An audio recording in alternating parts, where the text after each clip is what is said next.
എല്ലാവർക്കും സുഖമാണെന്ന് വിശ്വസിക്കുന്നു. ഡെയിലി അപ്ഡേറ്റിലേക്ക് എല്ലാ ആളുകൾക്കും സ്വാഗതം. നാളെ ഏപ്രിൽ 18-ാം തീയതിയും തുറന്നുള്ള ദിവസങ്ങളിലും നിങ്ങൾ ശ്രദ്ധിക്കേണ്ട വളരെ പ്രധാനപ്പെട്ട കാര്യങ്ങളാണ് ഈ ഒരു വീഡിയോയിൽ വ്യക്തമാക്കുന്നത്. വീഡിയോയുടെ വിശദാംശങ്ങളിലേക്ക് കടക്കുന്നതിന് മുമ്പ് കൂടുതൽ ആളുകളിലേക്ക് ഇൻഫർമേഷൻ എത്താൻ ഷെയർ ചെയ്യുക, ലൈക്ക് ചെയ്യുക. ഫേസ്ബുക്കിലൂടെ കാണുന്ന ആളുകൾ ഫോളോ ചെയ്യുക. വീഡിയോയുടെ വിശദമായ വിവരങ്ങളിലേക്ക് വരാം.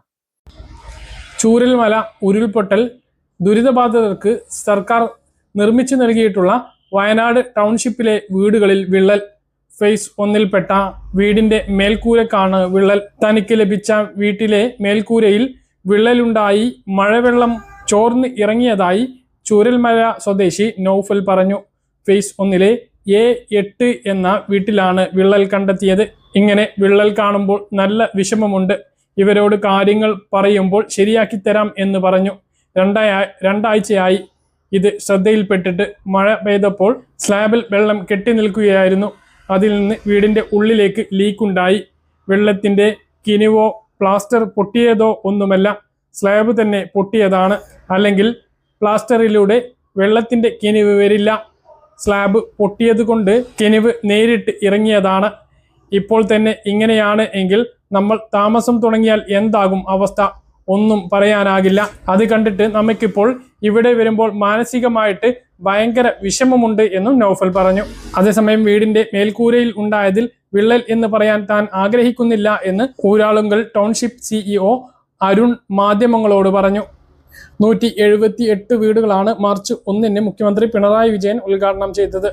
1.5 മാസം കഴിയുമ്പോഴും 40 വീടുകളാണ് പണി പൂർത്തീകരിച്ചിട്ടുള്ളത്. 178 വീടുകളിലും വിഷുവിന് മുമ്പ് താമസം തുടങ്ങാനാകുമെന്നാണ് മുഖ്യമന്ത്രി അന്ന് ഉറപ്പ് നൽകിയത്. എന്നാൽ നിലവിലെ അവസ്ഥയിൽ 5-6 മാസം എടുക്കും എന്നുള്ളതാണ് അറിയുന്ന വിവരങ്ങൾ. മറ്റൊരു പ്രധാനപ്പെട്ട അറിയിപ്പ്, ഗതാഗത നിയമലംഘനത്തിന് കേരളത്തിൽ ചുമത്തിയ ചലാനുകളുടെ ഫൈൻ 50% കുറവോടുകൂടി അടക്കാൻ കഴിയുന്ന ആംനസ്റ്റി സ്കീം 30-ന് അവസാനിക്കും. 31/12/2024 മുമ്പ് മോട്ടോർ വാഹന വകുപ്പും കേരള പോലീസും ചുമത്തിയിട്ടുള്ള ചലാനുകൾക്കാണ് ഇത്തരത്തിൽ ഇളവ് ലഭിക്കുക. www.services.mvd.kerala.gov.in എന്ന പോർട്ടൽ വഴിയാണ് വാഹന ഉടമകൾക്ക് 50% ഇളവോടുകൂടി 30-ാം തീയതി വരെ ഫൈൻ അടക്കാൻ കഴിയുക. രാജ്യത്തെ 16ാമത് ജനസംഖ്യാ കണക്കെടുപ്പിന്റെ ആദ്യഘട്ടമായ ഭവന നിർണയത്തിനും ഭവന സെൻസസിനും രാജ്യത്ത് തുടക്കമായി. 8 സംസ്ഥാനങ്ങളിലും കേന്ദ്രഭരണ പ്രദേശങ്ങളിലുമാണ് തുടക്കമായത്. ഏപ്രിൽ 16-ാം തീയതി വ്യാഴാഴ്ച മുതൽ മെയ് 15-ാം തീയതി വരെ നീണ്ടു നിൽക്കുന്ന 30 ദിവസത്തെ തീവ്ര യജ്ഞത്തിനാണ് തുടക്കമിട്ടിട്ടുള്ളത്. ആദ്യഘട്ടം കർണാടക, ഗോവ, മിസോറാം, ഒഡീഷ, സിക്കിം, കേന്ദ്രഭരണ പ്രദേശങ്ങളായ Lakshadweep, Andaman, Delhi NDAC area, Delhi cantonment board എന്നിവിടങ്ങളിലാണ് ഫീൽഡ് തല വിശദീകരണം ആരംഭിച്ചിരിക്കുന്നത്. 2ാം ഘട്ടത്തിലാകും കേരളം ഉൾപ്പെടെയുള്ള സംസ്ഥാനങ്ങളിൽ ഉണ്ടാകുക എന്നുള്ളതാണ് വിവരം. തെരഞ്ഞെടുപ്പിന്റെ പശ്ചാത്തലത്തിലാണ് കേരളം ഉൾപ്പെടെയുള്ള സംസ്ഥാനങ്ങളെ 1ാം ഘട്ടത്തിൽ നിന്ന് ഒഴിവാക്കിയിട്ടുള്ളത് എന്നാണ് വിവരം. വീടുകളുടെ അവസ്ഥ, ലഭ്യമായ സൗകര്യങ്ങൾ, അതായത് ശുദ്ധജലം, വൈദ്യുതി, ശൗചാലയം, പിന്നെ വീടിന്റെ ആസ്തികൾ, വാഹനം, ഇന്റർനെറ്റ് എന്നിവയുമായി ബന്ധപ്പെട്ട് 33 ചോദ്യങ്ങളാണ് ഉദ്യോഗസ്ഥർ ചോദിക്കുക. സമ്പൂർണ്ണ ഡിജിറ്റൽ സെൻസസ് ആണിത്. ഉദ്യോഗസ്ഥർ മൊബൈൽ ആപ്പ് വഴിയാണ് വിവരങ്ങൾ രേഖപ്പെടുത്തുക. പൊതുജനങ്ങൾക്ക് സ്വന്തമായിട്ട് വിവരങ്ങൾ ഓൺലൈനായി രേഖപ്പെടുത്താനുള്ള സെൽഫ് എന്യൂമറേഷൻ സൗകര്യം ഇത്തവണ ലഭ്യമാക്കിയിരുന്നു. ഈ സംവിധാനം ഉപയോഗിച്ചവർ തങ്ങൾക്ക് ലഭിച്ച SCID ഉദ്യോഗസ്ഥർ എത്തുമ്പോൾ കൈമാറിയാൽ മതിയാകും. സെൽഫ് എന്യൂമറേഷൻ കേരളത്തിൽ ജൂൺ 16 മുതൽ ജൂൺ 30 വരെയാണ് അവസരം ഉള്ളത്. ഈ കാലയളവിൽ കേരളത്തിലുള്ളവർക്ക് ഓൺലൈൻ പോർട്ടൽ വഴി സ്വന്തമായി വിവരങ്ങൾ രേഖപ്പെടുത്താം.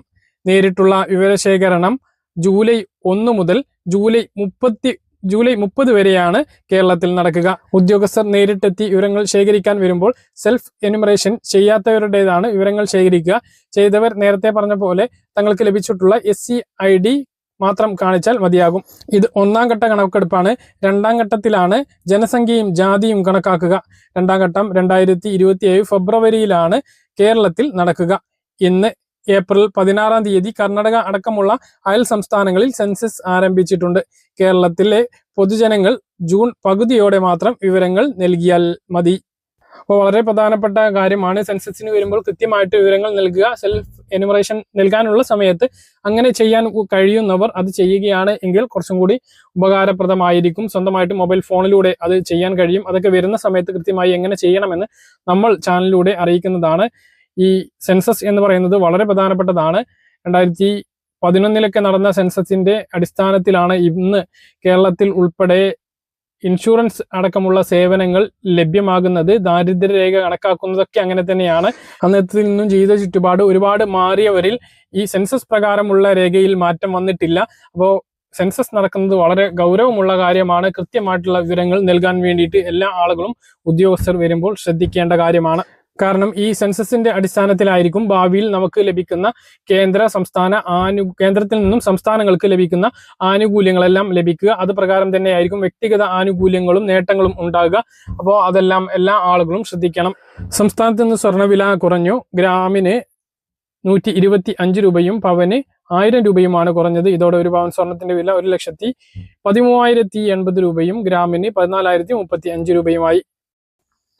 Pipe line natural gas PNG സൗകര്യമുള്ള പ്രദേശങ്ങളിൽ LPG സിലിണ്ടറുകൾക്ക് പകരം PNGയിലേക്ക് മാറുന്നത് സർക്കാർ നിർബന്ധമാക്കി. മാർച്ച് 24 പുറത്തിറക്കിയ ഉത്തരവ് പ്രകാരം അറിയിപ്പ് ലഭിച്ച് 3 മാസത്തിനുള്ളിൽ ഉപഭോക്താക്കൾ PNG കണക്ഷനിലേക്ക് മാറണം. അല്ലാത്ത പക്ഷം അവരുടെ LPG വിതരണം നിർത്തലാക്കും. രാജ്യത്തുടനീളം പ്രകൃതിവാതക പൈപ്പ് ലൈൻ ശൃംഖലകൾ യുദ്ധകാലാടിസ്ഥാനത്തിൽ വികസിപ്പിക്കും. പൈപ്പ് ലൈനുകൾ സ്ഥാപിക്കുന്നതിന് വിവിധ അതോറിറ്റികളിൽ നിന്നുള്ള അനുമതികൾ, ഉയർന്ന ഫീസുകൾ എന്നിവ ഇനി മുതൽ തടസ്സമാകില്ല. റെസിഡൻഷ്യൽ അസോസിയേഷനുകൾക്കോ ഹൗസിംഗ് സൊസൈറ്റികൾക്കോ പൈപ്പ് ലൈൻ പ്രവൃത്തികൾക്ക് തടയാൻ കഴിയില്ല. രാജ്യം മുഴുവൻ പൈപ്പ് ലൈൻ വിതരണത്തിന് ഏകീകൃത നിയമം നിലവിൽ വരികയാണ്. LPGയെ അപേക്ഷിച്ച് PNGക്ക് 30 മുതൽ 40% വരെ ചിലവ് കുറവാണ്. സിലിണ്ടറുകൾ നിറക്കുന്നതിനും വിതരണം ചെയ്യുന്നതിനും അധിക ചിലവുകൾ ഒഴിവാകും. ഗ്യാസ് തീർന്നു പോകുമെന്ന പേടി സിലിണ്ടർ ബുക്ക് ചെയ്യാനായി കാത്തിരിക്കേണ്ടതും ഇല്ല. തുടങ്ങിയ കാര്യങ്ങളും PNGയെ പ്രോത്സാഹിപ്പിക്കാനുള്ള കാരണമാണ്. അടുക്കളയിൽ ഉയർന്ന മർദ്ദത്തിലുള്ള സിലിണ്ടറുകൾ സൂക്ഷിക്കേണ്ടി വരുന്നില്ല എന്നുള്ളതാണ് ഏറ്റവും പ്രധാനപ്പെട്ട കാര്യം.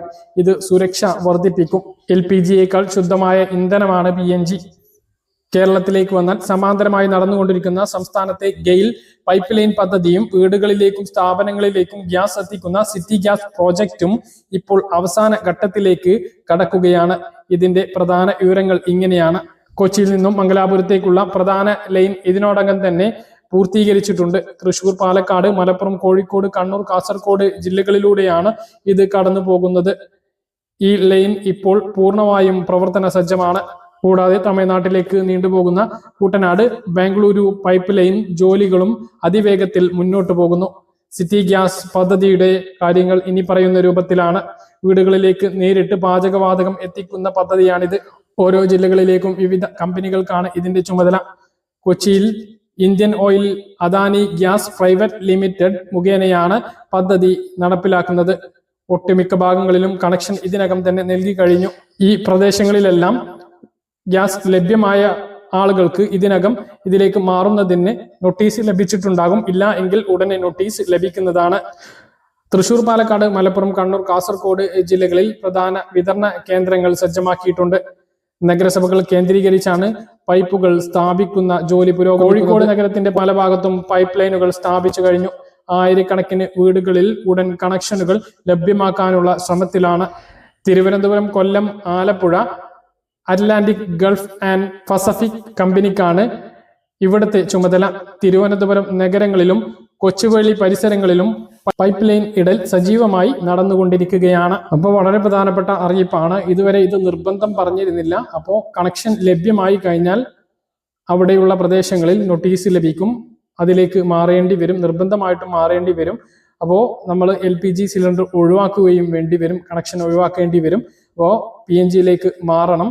PNGയിലേക്ക് മാറുമ്പോൾ 30 മുതൽ 40% വരെ കിഴിവ് ലഭിക്കും എന്നുള്ളതാണ്. അതായത് നമ്മൾ ഉപയോഗിക്കുന്ന ഇപ്പോൾ 14 കിലോഗ്രാം സിലിണ്ടറിന് നമുക്ക് 1000 രൂപയോളം വില വരുന്നുണ്ട്. അതിന്റെ 40% കുറവ് വരും എന്നുള്ളതാണ് പറയുന്നത്. അതായത് ഏകദേശം 600 രൂപയോളം ചെലവിൽ നമുക്ക് ഇത്രയും ഗ്യാസ് ഉപയോഗിക്കാൻ കഴിയും എന്നുള്ളതാണ് വിവരം. പറഞ്ഞ കാര്യങ്ങൾ കൃത്യമായിട്ട് മനസ്സിലാണെന്ന് കരുതുന്നു. ഇതുപോലുള്ള ഇൻഫർമേഷനുകൾക്ക് ഫോളോ ചെയ്യുക, സബ്സ്ക്രൈബ് ചെയ്യുക. മറ്റൊരു വീഡിയോയുമായി നമുക്ക് വീണ്ടും കാണാം. ഇതുവരെ